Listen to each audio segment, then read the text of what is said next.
Good morning to all of you. So let's start with the respiration.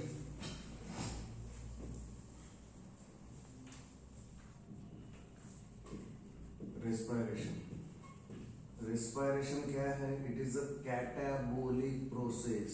Catabolic है ना, breakdown.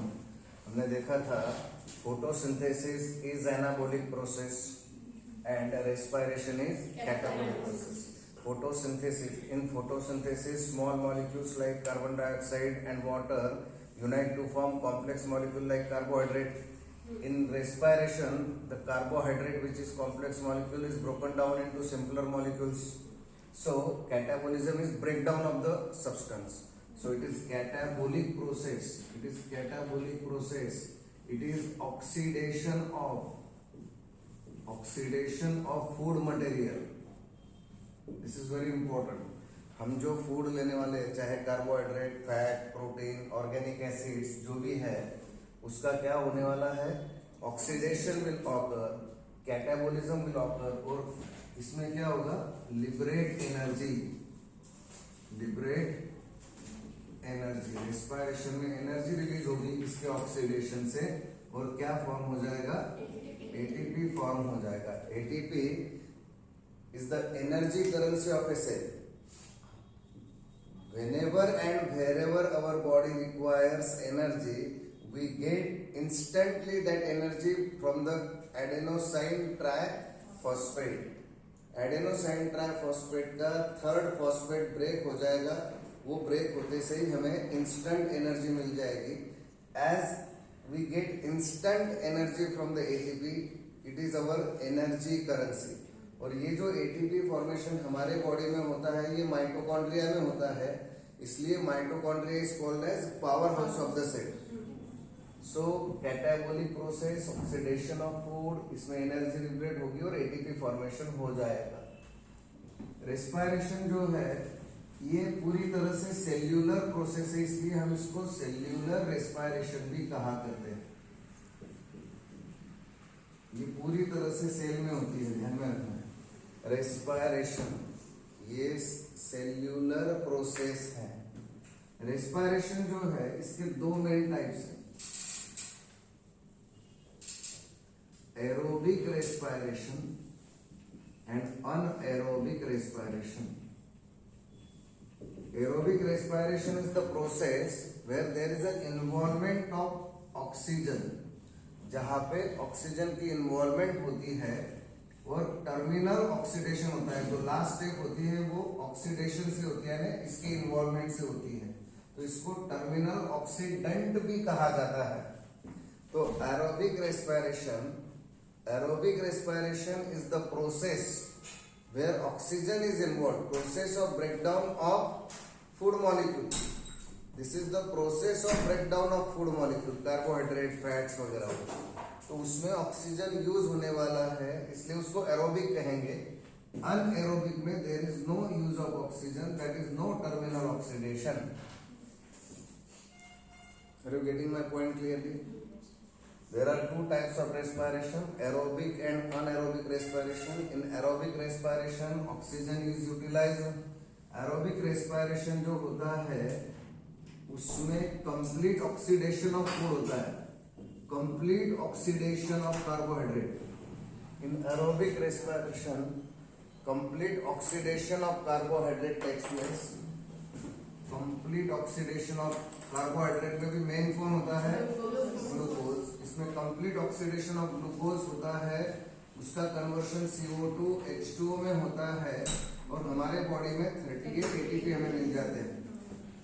Whenever we consider aerobic respiration, one complete oxidation of glucose molecule is carbon dioxide, water and 38 ATP molecule. तो हमें बहुत ज्यादा ATP molecule इसमें मिल जाते हैं, और एक ग्लूकोज मॉलिक्यूल से हमें जो एनर्जी मिलती है टोटल वो 686 किलो कैलोरी होती है. एक ग्लूकोज मॉलिक्यूल से 686 किलो कैलोरी एनर्जी हमें मिलती है. अनएरोबिक रेस्पिरेशन में कंप्लीट ऑक्सीडेशन नहीं होता, सिर्फ पार्शियल ब्रेकडाउन और partial oxidation of glucose molecule होता है. In anaerobic respiration, where there is no involvement of oxygen molecule, partial oxidation of glucose molecule takes place. और उससे क्या बनेगा, तो उससे इंटरमीडिएट कंपाउंड बनेंगे, पर एटीपी कितना बनेगा, सिर्फ only 2 ATP molecules are formed. तो this process occurs in micro organism, bacteria, lower organism, जो जिनको एनर्जी की जरूरत भी बहुत ज्यादा नहीं होती, उन्हीं में ये प्रोसेस होती. हमारे जैसे हायर ऑर्गेनिजम्स को बहुत एनर्जी लगती है, तो एक ग्लूकोज मॉलिक्यूल से ज्यादा एनर्जी एक्सट्रैक्ट करने का हम प्रयास करेंगे, तो हमें मिलता है 38 ATP मॉलिक्यूल्स. और एक ग्लूकोज मॉलिक्यूल से हमें टोटल एनर्जी कितनी मिलती है, 686 किलो कैलोरी एनर्जी. इसमें से 50% एनर्जी ATP में हमें मिल जाती है और बाकी 50% एज ए हीट चली जाती है हमारे बॉडी में. जैसे हम जब एक्सरसाइज करते हैं तो हमारी बॉडी हॉट हो जाती है ना, उसका रीजन क्या है कि रेस्पिरेशन बहुत ज्यादा होता है, एटीपी भी बनते जाते हैं, पर बाकी की जो एनर्जी है वो किस में चली जाती है, हीट में चली जाती है. तब रेस्पिरेशन का रेट बढ़ जाता है एक्सरसाइज के समय. क्लियर हो रहा है? So there are 2 types of respirations, aerobic respiration and anaerobic respiration. Aerobic respiration complete oxidation होता है ग्लूकोज का, यहाँ पे पार्शियल ऑक्सीडेशन होता है. अब एरोबिक और अनएरोबिक रेस्पिरेशन जहां पर भी होंगे, उन दोनों में जिस ऑर्गेनिज्म में भी होगी, चाहे ऑर्गेनिज्म कोई भी हो, माइक्रो ऑर्गेनिज्म हो चाहे हमारे जैसे हायर ऑर्गेनिज्म हो, किसमें भी होगी, तो इन दोनों में एक स्टेप कॉमन है.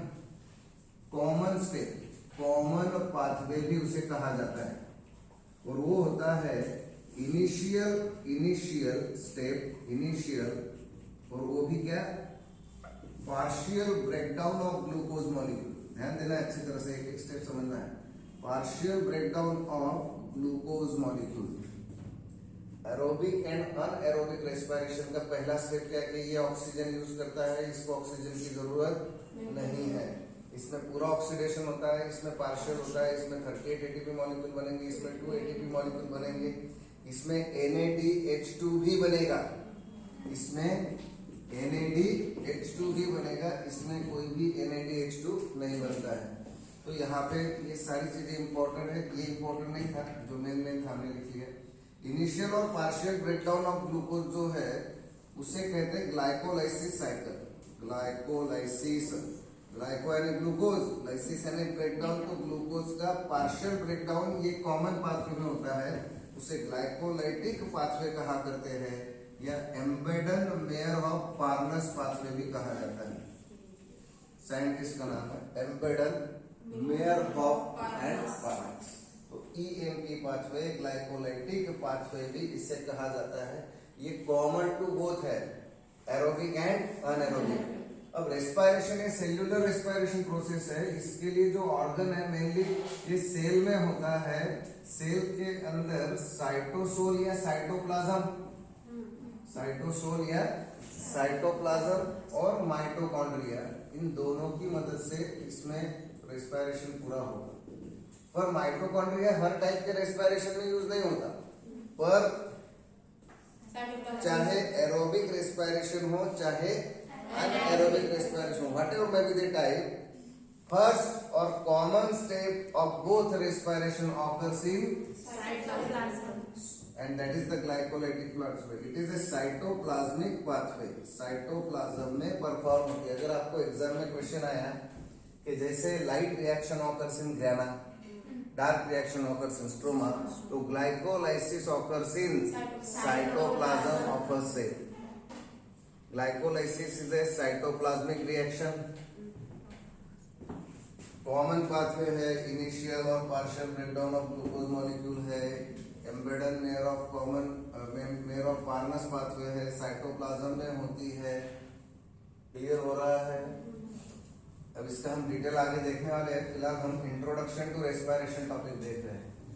अब जो रेस्पिरेशन में माइक्रो ऑर्गेनिजम्स है, या 2 वर्ड हम यहाँ पे यूज करेंगे, ऑब्लिगेट एंड फैकल्टेटिव. अब ऑब्लिगेट क्या है, तो ऑब्लिगेट यानी कंपल्सरी वर्ड है. फैकल्टेटिव यानी हमारे पास ऑप्शनल है. जैसे आपको मराठी लेना है या हिंदी लेना है, ये आपका फैकल्टेटिव है, ये आपका ऑप्शनल विषय हो गया. उसी तरह से ऑब्लिगेट अगर एरोब है, ऑब्लिगेट एरोब ये अगर ऑर्गेनिज्म है तो ऑब्लिगेट एरोब जो है उसको कंपलसरी ऑक्सीजन लगेगा।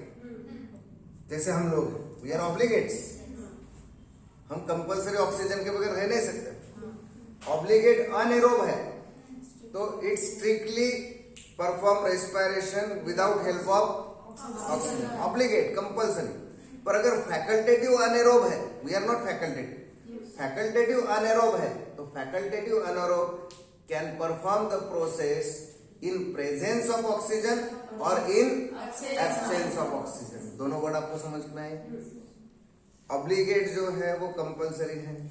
ऑब्लिगेट एरोब का मतलब है कि that will perform respiration only in presence of oxygen. Obligate anaerobe है तो वो स्ट्रिक्टली विदाउट ऑक्सीजन काम करेगा। पर फैकल्टेटिव अनएरोब है, फैकल्टेटिव अनएरोब है तो उसको ऑक्सीजन मिल गया तो ठीक है, नहीं मिला तो भी कोई परेशानी नहीं। वर्ड समझ में आई? क्लियर हो रहा है? एरोबिक अनएरोबिक रेस्पिरेशन में कोई परेशानी?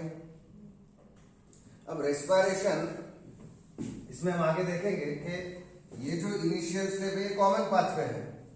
जो लोअर ऑर्गेनिज्म है जहां पे अनएरोबिक रेस्पिरेशन है, यहाँ पे सिर्फ ग्लाइकोलाइसिस ही होता है।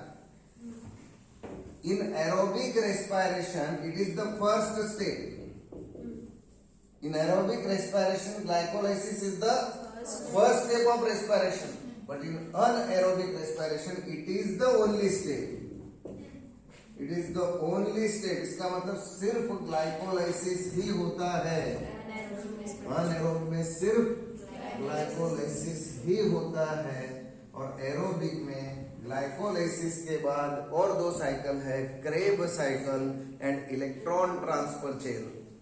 Krebs cycle and electron transfer chain ये कंप्लीट ऑक्सीडेशन ऑफ ग्लूकोज के लिए जरूरी है। ग्लाइकोलाइसिस में हमने पहले ही देख लिया है कि पार्शियल ब्रेकडाउन होता है, तो अनएरोबिक रेस्पिरेशन में सिर्फ पार्शियल ब्रेकडाउन होता है, कंप्लीट ब्रेकडाउन नहीं होता। इसीलिए दो एटीपी मॉलिक्यूल बनते हैं सिर्फ अनएरोबिक में। पर एरोबिक रेस्पिरेशन में कंप्लीट ब्रेकडाउन होने के लिए ग्लाइकोलाइसिस के बाद और दो साइकिल परफॉर्म होती है, Krebs cycle and electron transfer chain. उससे बाकी का ब्रेकडाउन भी होके सारी एनर्जी एक्सट्रैक्ट कर ली जाती है। और क्रेब साइकिल और इलेक्ट्रॉन ट्रांसफर चेन जो होती है वो माइटोकॉन्ड्रिया में होती है। तो अनएरोबिक रेस्पिरेशन जो है वो सिर्फ साइटोप्लाज्मिक रिएक्शन है और बाकी कोई दूसरी बात होगी नहीं। एरोबिक रेस्पिरेशन में साइटोप्लाज्मिक ग्लाइकोलाइसिस तो होगा ही होगा, पर ग्लाइकोलाइसिस में partial breakdown of glucose molecule है। पूरा ब्रेकडाउन होने के लिए वो जो भी बनेगा ग्लाइकोलाइसिस में वो माइटोकॉन्ड्रिया में जाएगा और माइटोकॉन्ड्रिया में बाकी का ब्रेकडाउन हो जाएगा क्रेब साइकिल और इलेक्ट्रॉन ट्रांसफर चेन की मदद से। कंसेप्ट में कोई दिक्कत है? अब रेस्पिरेशन में क्या है, actually breakdown of glucose molecule है और उससे एनर्जी बनने वाली है। इन सारे प्रोसेस को सेल की जरूरत है, लिविंग सेल की जरूरत है और लिविंग सेल में जो एंजाइम्स है उसकी जरूरत है। यानी जो हम सेल्यूलर रेस्पिरेशन की बात कर रहे हैं तो सेल्यूलर रेस्पिरेशन ये एंजाइम मेडिएटेड रिएक्शंस है, एंजाइम की मदद से होने वाली रिएक्शंस है। बिना enzyme this reactions will not occur. हमारे सेल में हो रही है, एंजाइम की जरूरत है और स्टेप बाय स्टेप है। ऐसा नहीं कि अचानक ग्लूकोज को लिया और फोड़ डाला, ब्रेक कर दिया, ऐसा नहीं है। स्टेप बाय स्टेप ग्लूकोज से पहले कुछ और बनेगा, कुछ और बनेगा, कुछ और बनेगा, ऐसा स्टेप बाय स्टेप ये प्रोसेस होने वाली है। ये रेस्पिरेशन की खासियत है। रेस्पिरेशन में एटीपी भी बनेगा, रेस्पिरेशन में ऑक्सीजन यूज होगा पर वो लास्ट स्टेप में यूज होता है। एरोबिक रेस्पिरेशन में अगर ऑक्सीजन यूज हुआ तो उसे एरोबिक कहेंगे। तो एरोबिक रेस्पिरेशन में ऑक्सीजन का यूज होता है पर वो भी कौन से स्टेप में, ये बात समझ में आ गई?